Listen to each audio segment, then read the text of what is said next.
Welcome to the Life You Love podcast. We're your hosts, Grace Lemire and Erin Convertini. This podcast is for the dreamers and the doers. For the women who want to create a life they genuinely love waking up to. We believe that life's short, so let's build one we love. Erin and I both practice very intentional spending, but that doesn't mean that we don't have spends we sometimes regret or look back at and are like, oh, what were we doing there? So in the Winter Arc episode, we talked about the importance of reviewing your expenses, which we both did independently. And now in today's episode, we're going to chat through some of our best and worst spends throughout 2024.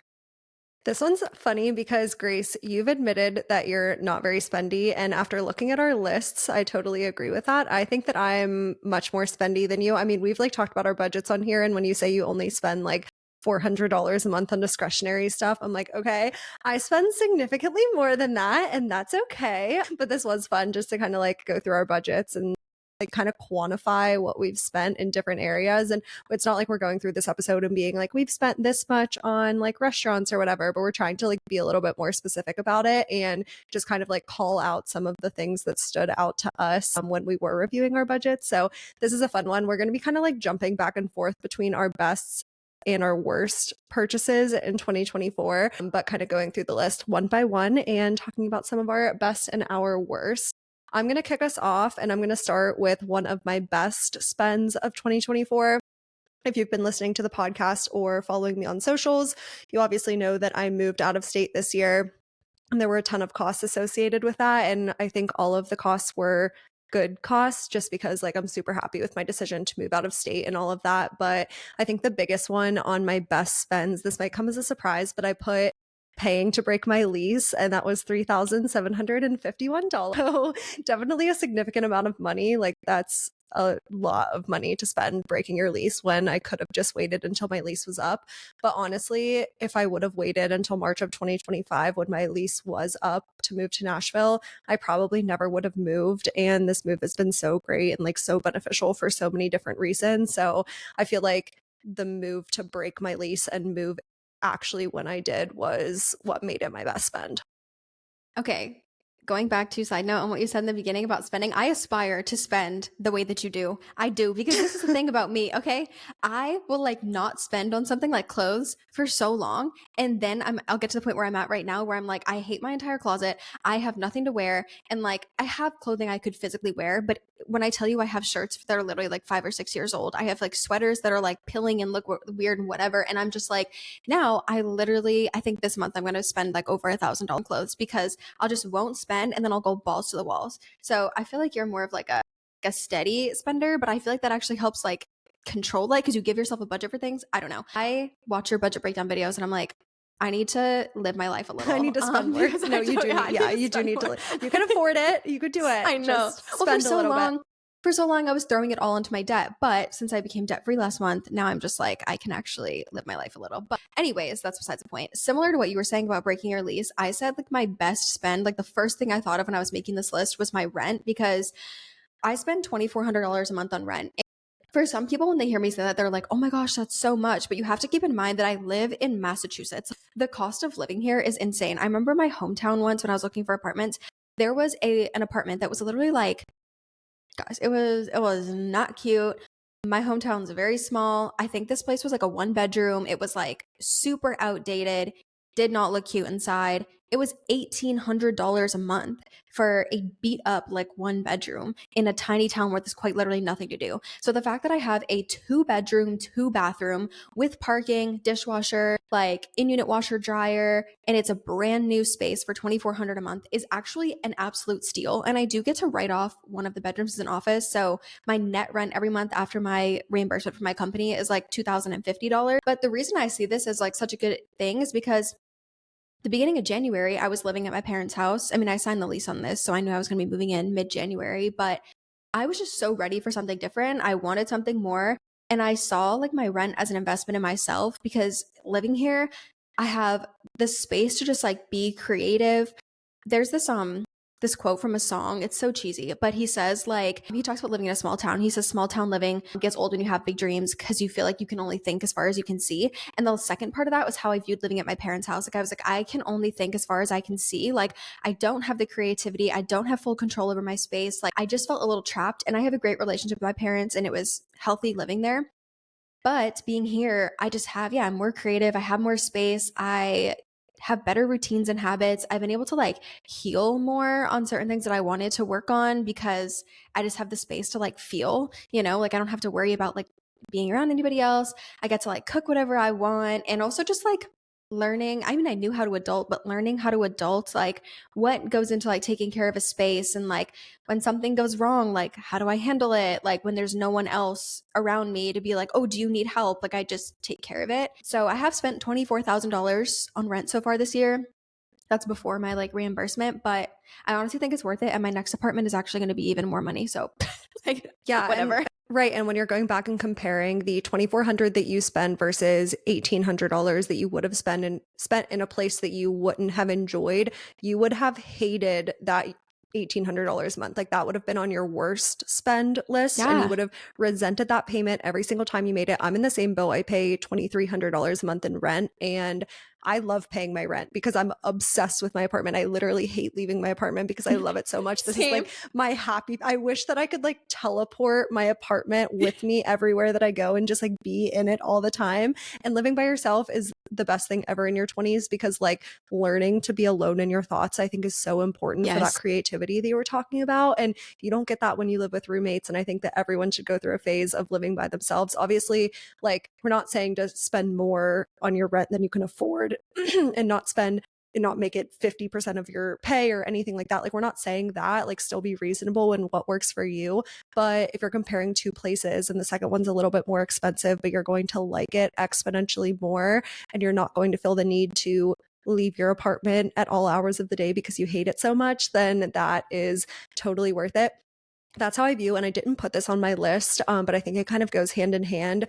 The money that I spent decorating my apartment when I first moved here, I didn't like quantify this. I didn't like look in my budget to see exactly how much I spent on decorations when I moved, but I think I recapped it in the moving episode we did right after I moved from Nashville. So if you want to go back like a couple months ago, I think I talked about it in there, but I spent like a decent amount decorating this place. Like my apartment is absolutely my dream apartment at this point, and I've spent so much on it. But again, I am in here 20 plus hours a day. I love my apartment so much. My apartment is such a source of like creativity and light for me that I enjoy it so much more because I spent the time decorating it the way that I wanted to. And I didn't go crazy with decorations, but I made sure that I got a cute rug to make it look homey, and cute throw blankets, and a full length mirror, and just things to kind of like bring the space together and make it feel like home.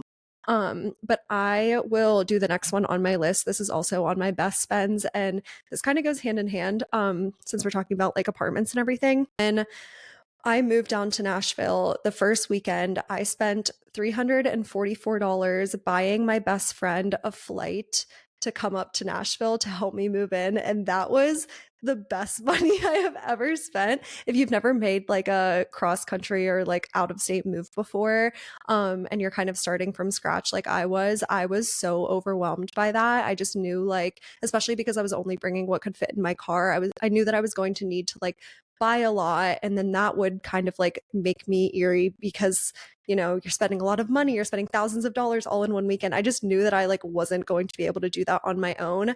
So I bought my friend a flight, spent over $300 on it, but having her here to like help me decorate, help me get the boxes out, and we still had fun. We like explored Nashville a little bit throughout the weekend, but that was like so invaluable having her here.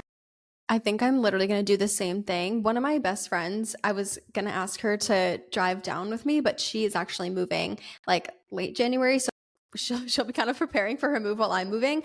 But I think I'm going to see if my other friend wants to come with me because I think it's just smart. And then you also low-key don't have to pay for movers because then someone's there to help you like get stuff together. Although I think it was smart that one thing you talked about in the moving episode that stuck with me was you were like, I didn't want to spend time after work like building stuff. So I just bought furniture that was already together and I built everything in this freaking apartment. And I got so tired of it. Like I was like, this is the fifth piece of furniture I've built this week and I'm over it. And now that I will be selling everything in my apartment before I move, I feel like I'm just going to do what you did and just like buy things that's already constructed. But also on the same topic, my other thing I put on my list as like one of my best spends, which this is so random, but like I have never gotten more questions about an item I own than my couch. Like I could post like a serious video and people will be like, where's your couch from? I need the link immediately. And it's funny because I don't even have like an affiliate link or anything. I just like shout their name from the rooftops. It is a couch from Bob's Discount Furniture. It's called the Mason, if you've ever seen it on my social media and you've been curious, but it was $2,035. And the reason why I feel like it was such a good purchase, one, like when I lived at my parents' house, I never hung out in my living room. My dad always hung out in the living room and like watch sports and whatever. And there was nowhere else for him to like relax really. Like he could watch TV in his bedroom, but he has back problems. So sitting on the couch is like way more comfortable for him. So I would just kind of like give him that space. Like I'm like, yeah, you just take the living room. But then for me, it was like I didn't really have anywhere else to like hang out. I would sit at the dining room table with my mom, but then I was always in my bedroom. So coming into my own apartment, having like a couch that was mine where I could like watch TV on was like the most exciting thing ever. And I will say the other thing in my living room that I love is my it's like I'm trying to like describe it. It's a coffee table with like a lift up top and it's amazing. I like will eat on it. Like I eat dinner there. I do my little diamond painting thing there. I love it. But I really wanted a $5,000 couch. And I think if you're on social media and you're seeing all these like really, really expensive couches, the cloud couch and all these things, sometimes it's easy to be like lost in that and to be like, well, I need like the most like aesthetic, like prettiest couch in the entire world. But like there are really nice couches for much less. Like, and I think my couch is just like proof of that. My couch is let me just like get on my soapbox. It is the comfiest thing in the entire world. It is the one thing that when I leave here, I will be devastated to have to sell. Every time people come over, they're like, where's this from? This is the comfiest couch ever. My friend has stayed over a couple times before we've gone to the airport the next morning, and she literally looks forward to sleeping on my couch. Like she's like, I can't wait to go to bed tonight. Like, give me the blankets. I'm ready because it is so comfortable. And it was literally $2,035. And that included white glove delivery. Like, Yeah. you do not need to spend like $1 bajillion to get a comfortable couch, especially if you are like me, where I knew I wasn't going to be in this apartment for more than a year. I was like, it doesn't make sense for me to buy a $5,000 couch I'm just going to sell in 1 year. When I buy a house and I know, okay, I'm going to live there for years and that's going to be a couch I have for years. Okay, maybe I'll splurge on something more, but like, this couch is fine. The quality of it is great. And I don't have to feel guilty when I move out and sell it because I didn't spend $1 bajillion on it. No, totally. You don't need a $5,000 couch. If you're looking for a couch, and I promise this entire episode is not all apartment and furniture related things. We have a bunch of things on this list, but this is just sort of like what we're talking about right now. But Bob's Discount Furniture is great. My couches are from Ashley Furniture. I have two of them. They're matching, but one of them has a pull-out bed and it's in my guest room. So like when Grace came to stay with me to do podcast stuff, she could sleep in my guest room, which is really great. And I get a ton of compliments on my couch too. And then the couch that I had in Pittsburgh, it was like humongous. It didn't look as nice as yours because I got like the dark gray version because I have a dog and she gets everything dirty. So I got the dark gray one, but they did have it in the same color as your couch, like the nice, cute, like heathered gray white. And that couch, that humongous sectional, was literally like $1,300 or $1,400 from Big Lots. So if you're looking for a couch, Bob's, Big Lots, Ashley Furniture, there's a ton of good places that you do not need to spend $5,000 on a couch. My next one, this is also in the best spends category, kind of like is on the flip side of that. This is a piece that I will definitely be taking with me for a very, very long time because now that I have made that big, like kind of cross country out of state move, I feel like now I'm starting to buy pieces with the intent that like I'm going to keep them. Like these couches are going with me no matter where I go next. I will be putting them into a U-Haul, and hopefully my boyfriend will be driving the U-Haul so I don't have to. But I'm starting to buy pieces that I'm going to keep with me. So this is actually a piece that literally got installed this morning. I posted about it today on my Instagram, but I spent $920 this year, as in last week, on the Samsung Frame TV. Okay, for reference too, guys, Erin and I were literally just together last week and she told me she wanted one of these, like on like a Tuesday or something. When she wants it, she's like, I'm gonna get it.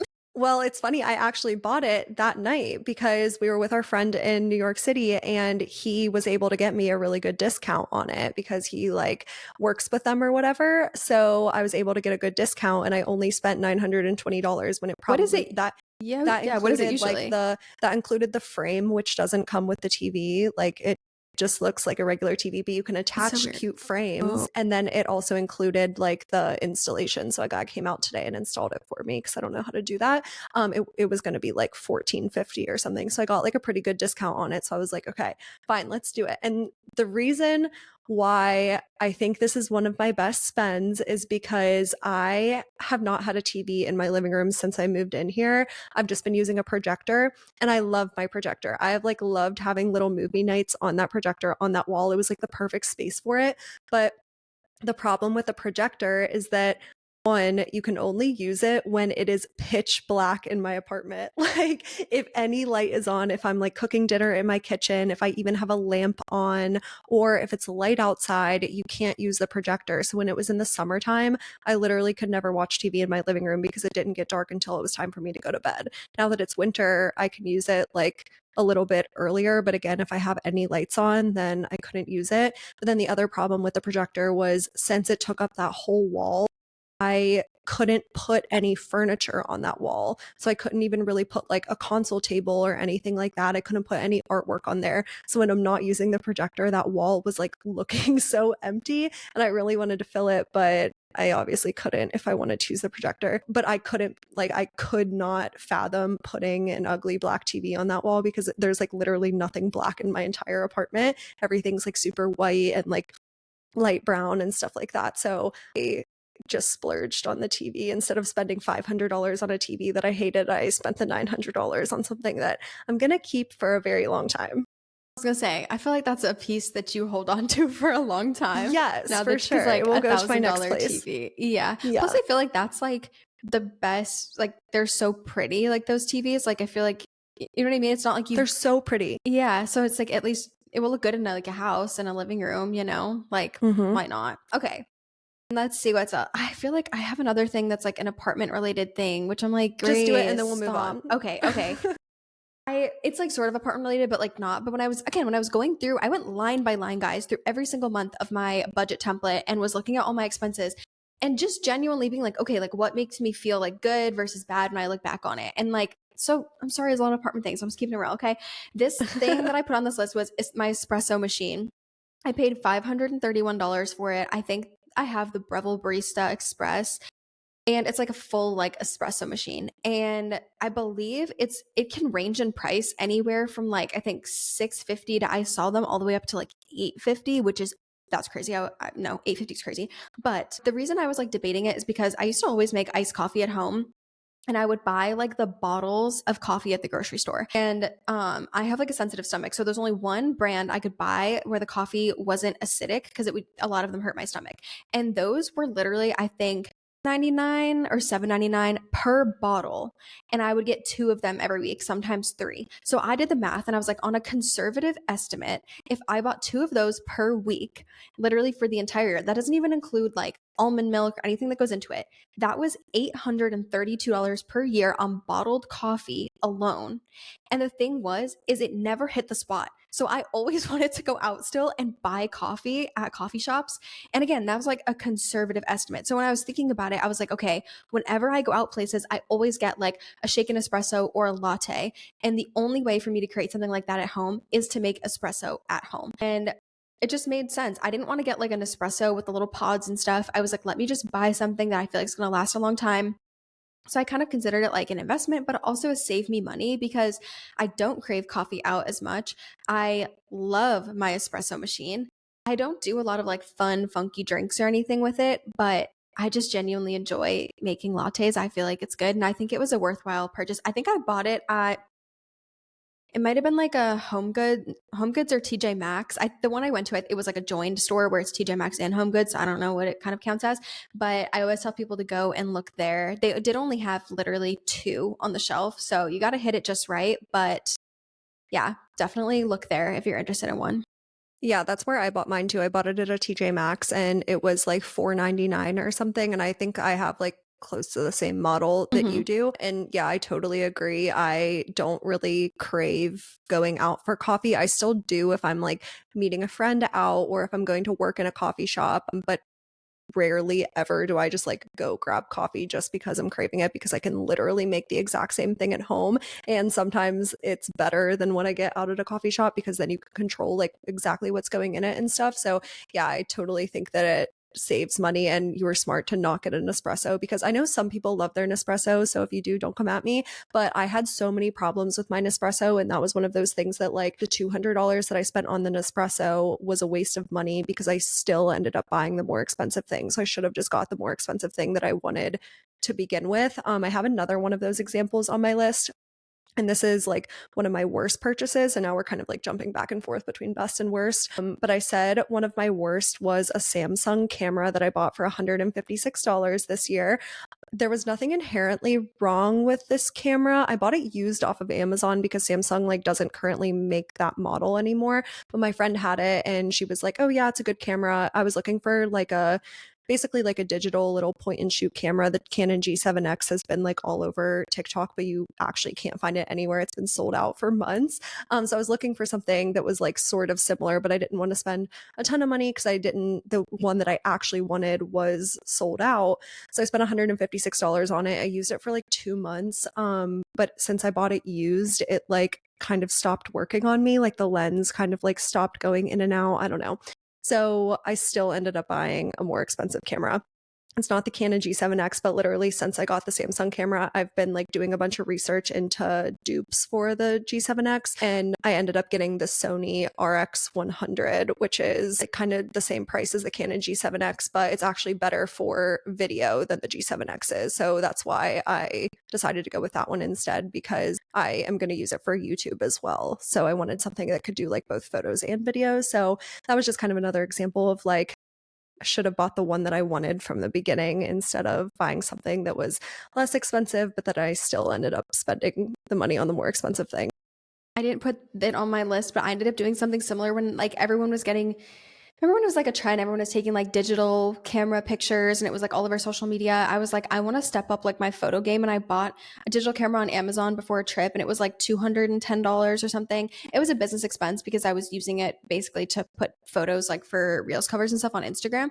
But it sucks. Like it literally sucks. And like the settings, my friend and I were having the hardest time that the photos it took were so bad. And I'm like, what am I doing wrong? But I think I came to the conclusion that it's not me, it's actually the camera. Because I went to a tech high school too and studied multimedia communications for 4 years. So I graduated high school with like 2 degrees. And one of the degrees was literally again in multimedia. We learned photography. I know my way around a camera. I was like, it's not me. I don't think it's just the camera. I should have just saved the money. Okay. I'm like, do I do one of my worst ones or do I finish up my best Whatever you spends? want. Either. Okay, I'm gonna do my other best one. I have three best ones left. Okay. Other best spend I said was my last debt payment. So I when you are self-employed, you like pay into your quarterly taxes every quarter. And then at the end of the year, I had this whole messed up tax situation with an accounting firm I was working with. It was horrible. It was a whole situation. Basically, the TLDR is that they told me that they filed an extension for me and I asked if that covered business and personal. They said it only covered business, or they said I should be good, is what they said. But turns out it only covered business and they did not file a personal extension. So I got in contact with my good accountant and I was like, please help me. And he was like, yeah, your personal taxes are like overdue. And if you have a balance, you're going to start accruing interest. And I was like, all right, slay. So I sent like tens of thousands of dollars over to the IRS and the state to just like stop the bleed so that if I did owe any sort of balance, which is pretty normal if you own a business, you might owe a little bit, just to do that. I was like, okay. Oh, the IRS in the state had a crap ton of money from me. So when my taxes actually got filed, I got a pretty hefty refund. It was like really, it was large. And I basically decided to take $13,000 from that refund and just wipe out all my student loan debt completely. I know a lot of people would be like, invest the money. Like if you put that, like into the S&P 500 or whatever, like you would make so much more over the course of your life. I'm like, you know what? First of all, no. Like I I just want one less payment to worry about, to be honest. Two, it feels really freaking good to be like, I became debt free at 25 after graduating college with $70,000 of student loan debt 3 years ago. Like, that felt good to say. Like, I worked so hard to like pay it off. Obviously, this was like a good situation in a way to get such a big refund and be able to wipe out my debt and whatever. But like, previously, like, I literally lived so frugally the first 2 years after I graduated to be able to like pay off my debt faster, that it just felt like such an accomplishment to be able to do that. But also, like, I don't know, I'm just like, yes, I could put that into investments and make more, but when am I gonna get a lump sum of cash? Like, I mean, again, and it was way more than that. So this was just like a small portion of that I was like, let me wipe out my debt. Like, I will be damned if I don't take that opportunity to just like wipe out my debt completely. Like, I don't know, it Yeah. just made more sense to me. And I don't know. It was a good decision and I really wanted to be debt free and I'm so glad that I did it. And yes, I could have like gone and spent it on like God only knows what or invested it, but I'm really happy with the decision. And people have commented my videos and they're like, "Oh my gosh, that must feel like such a relief. It must feel so good to be debt free." And I can confirm it does. So like if you're working towards that, like keep going because being debt free feels so freaking good, let me tell you. It does. Yeah.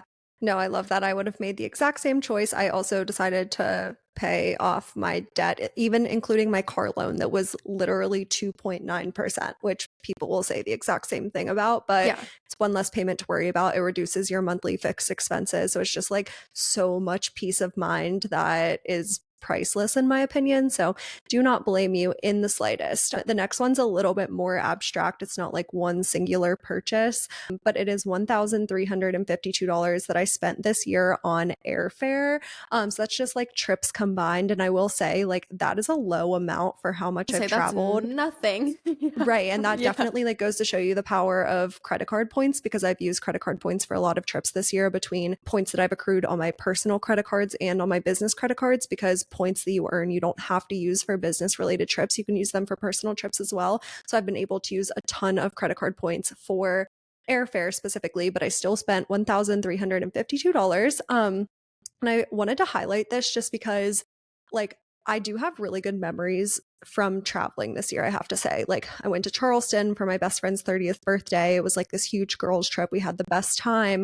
I took like a couple other trips to see my friends and things like that. But I also think that this year specifically, I've done a lot better of a job of really thinking through whether or not I want to go on a trip and not saying yes to trips specifically out of FOMO, if that makes sense. So just like being super intentional about like what trips I decide to take and why, and thinking through whether or not like what do I want to get out of the trip, if that makes sense. So yeah, I can honestly say there wasn't a trip this year that I'm like, oh, I shouldn't have taken that. Like, I spent so much money and it's not even a trip that I necessarily wanted to go on. I only went because all the girls were going and I didn't want to miss out. So it's just kind of like something that I feel like I'm getting a little bit better at.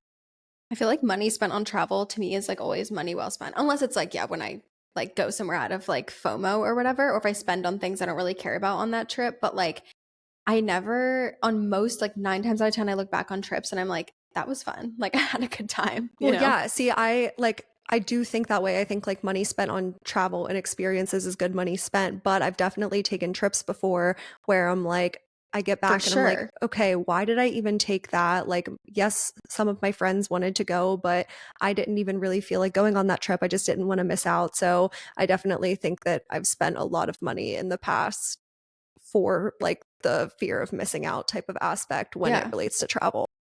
For sure. Yeah, that's what I'm saying. I feel like when you travel like intentionally and you go places you actually want to go, And even if you splurge on it, like it's still, you look back and you're like, yeah, that was fun. Like you said, the trip to Charleston, we actually were supposed to go on like a work trip. We were supposed to be basically flying there today. Aaron and I both bought tickets to go to a conference called FinCon, which is an amazing conference. We went last year. We had a good time, but it's 6 days long, and it's for financial content creators, bloggers, and like freelancers. And yes, we do create personal finance content, but it's not everything we do like now.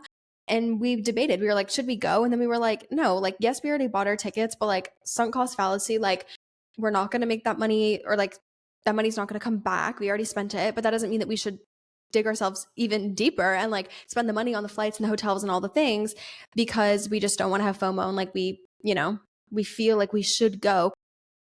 We didn't really want to go when we actually sat down and thought about it. We were like, maybe not. Let's maybe not go to that. No, the sunk cost fallacy is such a thing. And I actually have another one on my list that kind of relates to that. It's on my worst spend list. And I spent $315 on a Morgan Wallen ticket that I did not go to the concert, which sounds so ridiculous. But for context, I bought this ticket back in, I think like March, when I still lived in Pittsburgh and I had no plans to move to Nashville. Concert was in Charlotte, and a couple of like my friends, but more so like my friends' friends live in Charlotte. And one of my really good friends texted me and she was like, hey, I'm planning on going to the concert. Do you want to come? And at the time, again, I was still living in Pittsburgh. I had no travel plans for the summer, not one trip coming up that summer. And I was like, okay, yeah, like that would be a fun little like weekend trip. I have never seen Morgan Wallen in concert. I like country music, like whatever.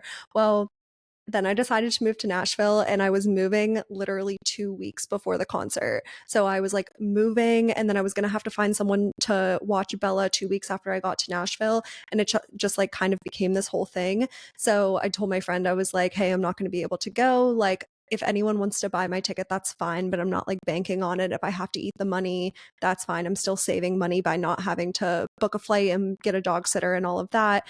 Well, then Morgan Wallen ended up canceling that concert and rescheduling it for last weekend. And my friend was like, oh, like, do you want to go now? And I was like, if I'm being totally honest, not really.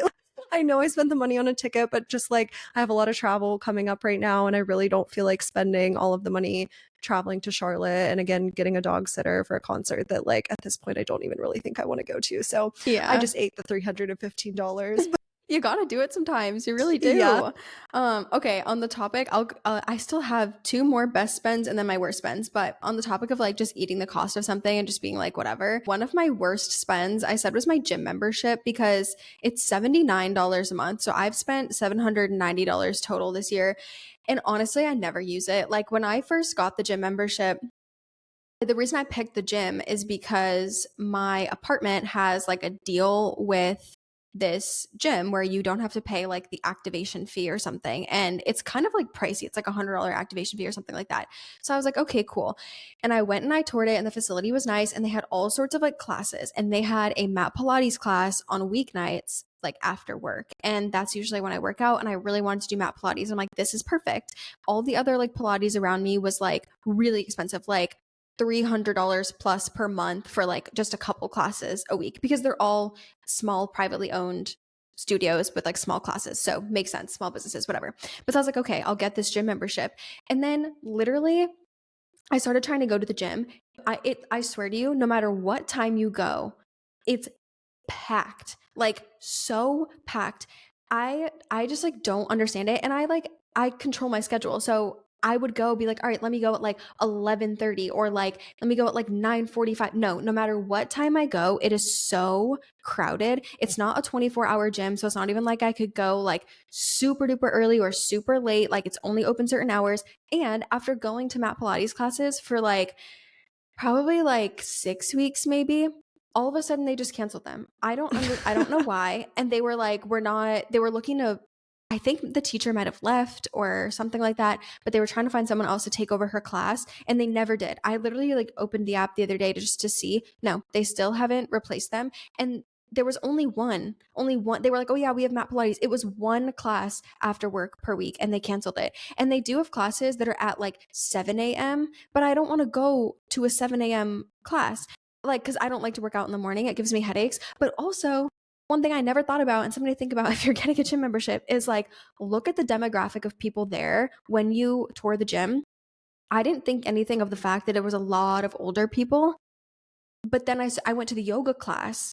The yoga, it was so, and this is not a bad thing, but it was just so evident that like the class was designed for an older audience because that was who, there's a lot of young people, like high schoolers, but it's mostly like high schoolers and then like people I would say like 40 plus, but like people all the way up into like 60s, 70s, 80s. And the classes are mostly people 40 plus. I would be the only one who's like under 40 in the room. So it was just obvious that like the classes were a bit less challenging, specifically like the yoga classes. So then I was like, well, I don't want to go to this yoga class. I'm not getting a workout in. So I honestly was just like, forget it. Like, whatever. I spent $80 a month on it, but like, whatever. Can you I'm cancel just, it, or was it a 12-month no, commitment? it's Oh, a 12-month contract. So I'm like locked into it. And yeah, I was just like, whatever, you know, like I'm just going to eat the cost and it's fine. But like, yeah. I just wish that I got the day pass because I didn't even know it was a thing. But my friend got a membership at the same, or my neighbor, who's my friend, she was like, oh, they didn't let you do like a day pass before you got your membership. And I was like, they didn't even tell me that was an option. So I wish I just did that first, or like bought a week pass and then got my membership because I regret spending money on that. On that note, one of my worst spends, and I also have like a best spend related to this, but my worst spend is also a fitness membership. I know I've talked about this on here before, or at least I have on my Instagram, but there's a fitness studio called Hotworks. It's like nationwide. I don't know if you've ever heard of it, Grace, but it's in like a bunch of different cities. And essentially, it's not a fitness class in the sense that there's an instructor, but you walk in and there's like 10 or 12 single saunas basically, and there's TVs in each of them, and they play fitness classes on the TVs, and you like do your 30-minute workout watching the TV. So you like have a virtual instructor in a sauna. So you're supposed to like sweat a ton and all of this. And I love the sauna so much. I love to sweat. And you could do like hot yoga, hot Pilates, all of that. So I was like, this sounds perfect. And it was right in my town in Pittsburgh. So it was right next to my apartment. I was like, okay, I'm going to use this all the time. I spent $177 as like the startup fee. My monthly membership was only like $52 a month. And I did use it at least like once or twice a week when I had it. So I'm not going to say that that was like a waste of money, but I only ended up keeping the membership for like 4 months or something. So the $177 that I paid for like a startup kind of cost, I felt like was kind of a waste of money. But the reason that I ended up canceling it was because I only used it like once or twice a week, and that I like forced myself to go because I had the membership. But I honestly didn't even like going because since you were in like your own little sauna by yourself and there wasn't an actual teacher there, I just didn't really feel motivated. Like the point of going to a fitness class is because you have an instructor that's like telling you what to do, and then you feel like people are judging you if you just like flat out don't do it. But like I'm sitting in this sauna, it's 125 degrees, and I'm just like laying on the mat because it's hot and I'm sweating. You're like, that's enough. Like stretching basically. So I'm like, if I'm not going to have an actual instructor and people to like force me to do the workouts, I should just go to the gym and then sit. Like my actual gym had a sauna in it. So I would just go work out and then go sit in the sauna. So I felt like it was kind of a waste of money. But on my best spends, I did say that my gym membership that I spent $100 a month on, and then also Class Pass that I spend $69 a month on. So $170 a month total. Those are like two of my best spends because I use them literally every single day. I get a lot of value out of both of those. I feel like there's not a lot to be discussed there. Yeah, I cannot wait to move because then they have Class Pass. Like there's actual places to go. There's only like a couple places around me where I live now that even have Class Pass. So I'm really excited. I feel like that people always say it's worth the money if you're actually using your credits. But okay, I'm going to combine my last two best spends so then I can just focus on my worst ones because they don't go together at all. I was just going to say they go together, but they actually don't. Well, like I guess sort of. I don't know. It's Anyways, okay. We make the rules here. Yeah, it's fine. This is my podcast. Thank you. Okay, one of my best spends I said was my color analysis. So I paid $350 to get a color analysis done by a professional personal stylist. And I feel like I If you follow me on social media, you know I've been going through like a ton of health things over the last literally 11 years of my life, but it's kind of peaked in the last like year and a half or so. I will say when you're like going through it and you don't really feel like at home in your own body and like your body's changing all the time and you're like in pain one second, then you're not the next, like you start to get very, I don't want to say like complacent maybe in your appearance, but like I feel like I did. Like I was kind of just like, whatever. I always just wore like baggy clothes that covered up so that I didn't have to worry about like, do I look bloated? Does this look bad on me? Because I just felt awful in everything I would wear. Again, because like I have lots of gut health issues. So like it was like bloated one day, not the next, like whatever. I stopped caring about like my clothes and things like that. And just frankly, how I looked overall. And one of my goals like this year was to really invest in my appearance and invest in like my confidence. And so at the beginning of the year, I did the color analysis, which basically, if you're, I have talked about it a bazillion times in the podcast and on my social media, but they basically like put these drapes over you that are different colors and they try to figure out like what colors look best on you. So like, are you a warm or a cool undertone? Do you look better in like bright colors or more soft colors? What's your contrast level, things like that. And it just like gave me a lot of insight into like what things would make me feel most confident. At first I was like, I can only wear those colors, and now I'm kind of like branching out a little bit more, but now it like makes sense to me. Like one of my worst colors is like hot pink. When I put hot pink on, I'm not going to feel confident. Like I know that about myself, rather than being like, I look ugly in hot pink. I'm like, no, no, it's the hot pink, girl. It's not you, you know? Or like light blue looks really bad. I mean, light purple. Those are just colors that are soft and cool. And I'm a warm and like medium tone kind of, like that's my palette. So it just gave me a lot of insight and kind of helped me figure out what would look best on me. And I'm trying to take it a step further now and get more into styling and learning like my body shape and like what flatters me most there. But I think it was a worthwhile investment because it has made me feel a lot more confident in my clothes. And the other thing that, like I said, goes along with it, but like sort of doesn't, but sort of does, is all the money I spent at the med spa. Now, I did not do the math. I did not, because I have a category in my budget for beauty maintenance, but that includes like when I get my nails done, it includes like skincare, hair care, makeup, anything like that. So I know my, out of all the money I've spent this year, beauty maintenance has taken up, I think, 4.2% of everything I've spent. And I spend every dollar that I make. So like it's out of everything. But I know one of the months I was like looking at my expenses. And so it reminded me of it. I went to the med spa and I spent around $1,200. And some people would think that that's crazy, but I genuinely don't. I get Botox in my jaw to help with clenching because I clench my teeth really hard and it's gone to the point where I like crack them. So the Botox stops me from clenching my jaw, which is more of like a health thing. But I also get lip filler and a lip flip. And then I got one syringe of cheek filler this year. And that's literally all I've done. Or I guess I got a couple tiny units under one eyebrow. But I don't get anything crazy done. Like it's not like I like chop my whole face off and get it put back on. But I do spend like a hefty amount. Like I would say I probably have spent like, I don't know, $3,000-$4,000 maybe this year on it. Probably less actually, because I think I've only gotten lip filler twice this year. But anyways, I have no regrets about it. I genuinely believe in investing in your appearance, and I'm genuinely more confident. I used to like literally not have like a top lip pretty much at all. And I feel so much more confident now with where my lips are at. And I just genuinely like doing it. I know people have like opinions on filler as a whole, but like I really don't care. Like if someone dislikes it, but I don't know. I think it's worthwhile. I think investing in your confidence is really important. You just show up with a different energy, and it genuinely impacts like how I am on camera, how confident I am in other spaces, how confident I feel in photos, which is like so much of my job that I think it's worthwhile to do it. And also, I don't think that filler means that you hate yourself. Like you can like yourself and want to change something. And that's how I was. I liked myself. I was confident, but I wanted to just like change something that I had always wanted to change. Yeah, that's how I feel about like spending money on clothes. Like I've finally accepted that I just flat out do enjoy spending money on clothes because Mhm. I think that it's like a huge source of confidence for me. I have definitely been to way too many events or like functions or whatever where I hated what I was wearing and I Mhm. was like staring at my closet for hours being like I have nothing to wear. And I hate being in that instance. I find fashion kind of like a hobby at this point. So yeah, it just kind of comes back to like what makes you feel confident and what you enjoy spending your money on. I'm going to go down to some of my worst spends.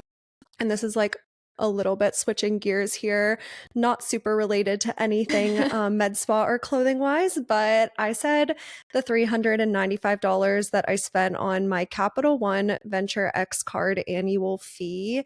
And this is like kind of an interesting one for me because I think if you would have asked me this time last year, this could have been on like my best spends list. Like I do love this card and I've had this card for a couple of years. So I've paid this annual fee a couple of times. I think I got it like right when it came out in January of 2022.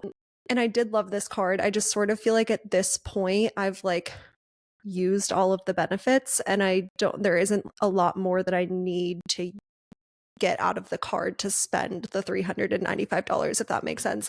I think the big one when it first came out was I used the like TSA pre-check reimbursement. So I immediately got 95 of those dollars back because I got reimbursed for the TSA pre-check fee. And then obviously I've like used my points a lot for like getting reimbursed for flights and all of that. So I've definitely used the points and I've gotten much more than $395 worth of value out of this card. I just think like looking at it now, what I'm immediately getting value out of is mainly the airport lounge access, but Nashville doesn't even have an airport lounge that I can get into with my Capital One Venture X card, so that immediately makes the value of this card like significantly less for me than it was in Pittsburgh when Pittsburgh was my home airport. So just kind of like thinking through that, I will definitely be downgrading this card from the Venture X to the Venture, which is only a 95 before January when my annual fee hits.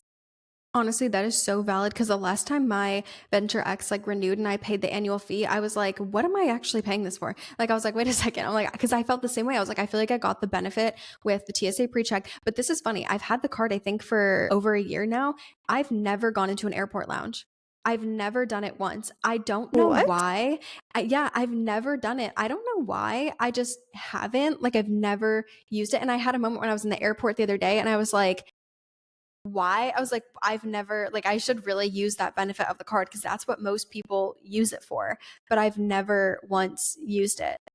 And I have like, and I will say, I think the value of the card has gone down for me too, because I think the priority pass lounges have gotten significantly worse over the past couple of years. Like I go into some of the lounges now and they like the food is disgusting or they don't have any food out. Like the whole benefit of going and sitting in a lounge is like you have somewhere to sit and then you also get food and drink included. So when you're looking at a card with a $400 annual fee, you're like, okay, well, if every single time I travel, I don't have to spend a bunch of money on food and drinks in the airport, then I can easily make my money back because food and drinks in the airport are so expensive. But then you go into the priority pass lounges and the food is disgusting, or there's like literally no food. There's just like a couple little snacks out. And I'm like, okay, well, I still need to go buy a meal because there's nothing healthy here. Or there's nothing I can eat.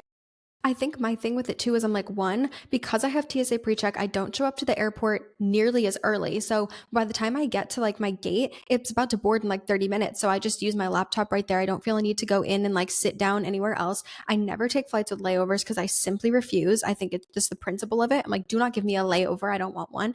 And also the food thing, I'm like, I have food allergies. I can't eat like anything in there with the risk of cross contamination unless it was like bagged. And I'm like, at that point, like I just bring my own snacks. So I've thought about it and I'm like, why do I even have that? So that's a good point. That was a good reminder. Say some of the like international lounges are really good. So if you fly international a lot, which is like I would love to be me in 2025. I want that to me. We're putting that on the vision board, but it's not me right now. So I'm never in an international, and not even just like international lounges as the ones overseas, but like if you're in an international terminal at a big international airport, like I know IAD has a lot of really nice airport lounges and places like that, but like in the Pittsburgh airport, the lounge was terrible and the food wasn't very good and I feel no need to be in it anymore. That's a good reminder. I'm going to go look into downgrading my card too, because I thought about it and then it was like months ago and then I was like, I don't want to deal with that right now. I'll deal with it again and then another time. Okay. Let's see. Some of my worst spends. Okay. This was another one I saw on my list and I was just like, it wasn't a bad spend necessarily. It just didn't live up to the hype. So I bought a swimsuit. I went to Aruba this year. And before I went on the trip, I realized I didn't own a bathing suit. I had like one, but it was like, I'm not even joking you. I had one bathing suit. Actually, I had two. I lied. I had two at the time. They were both in my worst colors from my color analysis. It was light purple and then a lime green. And the light purple one was literally not even my size. It was like a size too big. So the bottoms would fall down. So I was like, I can't wear this on this trip. But guys, when I tell you I literally don't own clothes, I'm not even playing. Like, You should see the basket of bathing suits that I own. if you saw the basket of bathing suits I own, you would be like, you need to pull it together. The purple one that I had was literally from like high school. It was bad. So I was like, okay. I'm like, Grace, be a big girl and like get yourself like a nice bathing suit that you can actually wear. I also have a short torso and really high hips. So like low rise bathing suits look absolutely horrible on me. And I feel like I can never find bathing suits just like the right cut. So I was like, okay, I'm going to splurge and I'm going to buy a swimsuit from 437, which is like, it's like a super trendy bikini company, whatever. And I have wanted a bathing suit from there since high school because college, because one of my friends in college had a suit from there and I was like, they're so cute. So it's $143 for the set. And that includes like shipping, whatever. The top, I bought like a bandeau top. The quality of it was good, but like it has no cups. So like if it's cold, your high beams are going to be on and everyone's going to see. And also, it might have just been like the style being a bandeau. It does not stay up. It literally just rolls down. I was on my friend's family vacation in Aruba. Like I could hardly wear it because it just rolled down. It's good for like, I guess, if you're just going to sit in the sun and do nothing. But if you're going to like walk around, like even if I just put a t-shirt over it and just wore the bandeau top, like I would have to like go to the bathroom before we'd go in the pool to like fix it and like put it back up because it would just roll right down. So I don't think it was worth it. I bought one from a company called Vitality, which I talk about a lot on my Instagram. I love all their workout gear and I love their bathing suit, and it was significantly less. So I would, no, $143 for like a bathing suit that doesn't even have like cups and like rolls down. Just like, no, like dumb. Yeah. Okay, so the next one on my list, and I'm like coming to the end of my list, and I also think we're kind of out of time. So we are finishing up here. The last one that I'm going to talk about is I spent, and I still am spending because I'm locked into a 1-year membership, is I'm spending $300 a quarter on a Soho House membership. And I've never talked about this before because this is technically a business expense. Like I expense it through my company, and reason being is because if you don't know what Soho House is, it's basically like a co-working slash like essentially like a networking space. That's what it's marketed as. And when I moved down to Nashville, I saw that Nashville had one, and it's also like super, super close to my apartment in Nashville. So I was like, okay, I think I'm going to use it a lot. I'm trying to meet a lot of people, and I thought it would be really good for like integrating into sort of like the entrepreneurial scene here in Nashville. And I do feel like I used it a lot at first, especially when the pool was open. I would go like co-work there a lot during the day and like sit outside with my laptop and stuff. But I honestly just feel like, so $300 a quarter is like $100 a month, obviously. And I sort of feel like I'm paying $100 a month for like access to a restaurant. You know what I mean? Like they do have a gym there, but I have my own gym membership that I really like. So I don't use the gym there. They do have a pool, but my apartment complex has a pool. So like literally the only thing I use it for is I bring my laptop there and I sit and like order a coffee or something while I sit and like go work. So I'm like, why am I paying $100 a month to do this when I could just go sit in a coffee shop? So I kind of feel, I mean, I definitely think that this is like on me. I could take advantage of like, they have some events and stuff there, but I've heard the events aren't very good. So I'm paying $300 a month for like essentially nothing because I barely even use it. And I can't get out of it until next year. That's the worst. And they make you sign a contract on stuff like my gym membership. I'm like, let me out, free me, like free me from this, please. Get me out of here. I know. Oh my God. Okay. I'm going to just like fire off the things that are on here because the last 3 that I have, because they're like silly things. But I was like genuinely, again, like I said, I was going through my expenses and being like, what was a good expense and what wasn't. And these are silly, but they're things that I was like, oh, I hate that for me. One was my wool rug in my living room. It was $245. Rugs are so damn expensive. I was like, what is the reason? Like, why? I had a specific vibe in mind for my living room. I couldn't find anything. I saw someone else with this rug. I bought it. Some of the reviews said it shed a lot. My friend said it did not. I bought the rug. It sheds like a mofo. I'm not even kidding you. It looks like I have a dog in here. Like I have to vacuum so often or else there are little tufts of like wool that end up everywhere. It looks like little like dust bunnies or like clumps of dog hair when I don't want a dog. Looks like my apartment. with my golden retriever. It does.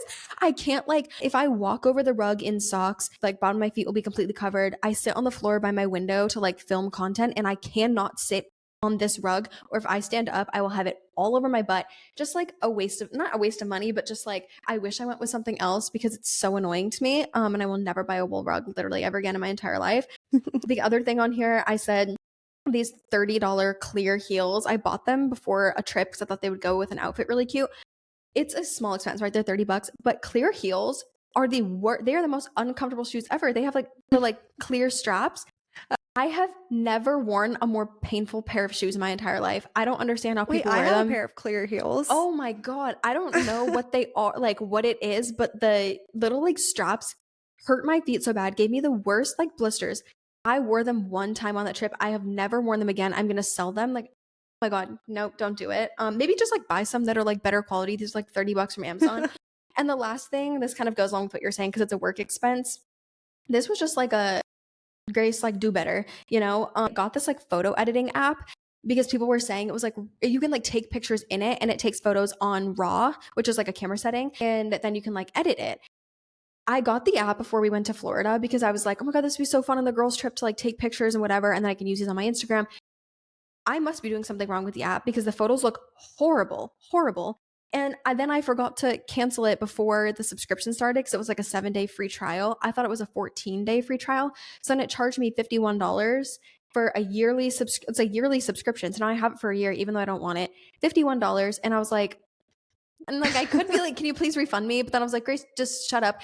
And it billed me on my personal one. So I was like, what an L, even though it's supposed to be a business expense. But I was like, forget it. So yeah. Forget it. Well, this was fun to go through our expenses, and hopefully, if anything, it just reminded everyone listening to comb through their expenses and see what their best and worst purchases are, because we don't like to cry over spilled milk, as we always say. Like our Yes. worst expenses, like it is what it is. Obviously, life goes on, and none of these are like it's fine, but it's just kind of like good to reflect and make better decisions and more aligned decisions moving forward. But we hope you all enjoyed this episode of the Life You Love podcast. If you have anything you want us to cover in future episodes or any feedback, questions, anything like that, feel free to leave those in Spotify or DM us at the Life You Love podcast on Instagram. We love hearing from you guys, but thanks for tuning into the podcast, and until next week.